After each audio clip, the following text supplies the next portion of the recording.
అసలు మన రాష్ట్రం ఎంత దయనీయ స్థితిలో ఉంది అంటే పక్క రాష్ట్రాలందరికీ అన్నిటికీ రాజధానీలు ఉన్నాయా? బెంగళూరు, చెన్నై, ముంబై అన్నిటికీ అన్నీ ఉన్నాయి. కానీ మనకేముంది? చేతిలో చిప్ ఉంది. కనీసం ఒక రాజధాని కూడా లేదు. మన బిడ్డలు ఎక్కడికి వెళ్ళాలి ఉద్యోగాల కోసం? వాళ్ళ భవిష్యత్తు ఏం కావాలి? డిగ్రీలు, పీజీలు చదివిన బిడ్డలంతా రోడ్ల మీద తిరుగుతున్నారు, లేకపోతే ఆటో డ్రైవర్లుగానో గిగ్ వర్కర్లుగానో పనిచేస్తున్నారు. ఎవరు పట్టించుకుంటున్నారు?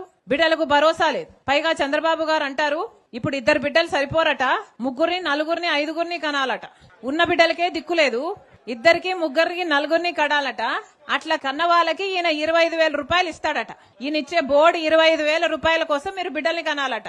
ఇప్పటికే ఆరోగ్యశ్రీకి చంద్రబాబు గారు 3,000 కోట్ల రూపాయలు బకాయిలు పెట్టారు. ఫీజు రీయింబర్స్మెంట్ కు 6,000 కోట్ల రూపాయలు బకాయిలు పెట్టారు. ఇప్పటికే కరెంటు ఛార్జీలు చంద్రబాబు గారు ముఖ్యమంత్రి అయిన తర్వాత ఈ 2 ఏళ్లలో మీ మీద 15,000 కోట్ల రూపాయలు వేశాడు. ఇదంతా సరిపోలేదు, ఇప్పుడు ఈ బిడ్డలు సరిపోరట, మళ్లీ బిడ్డలను కనాలట, మీకు దానికి 25,000 ఇస్తారట.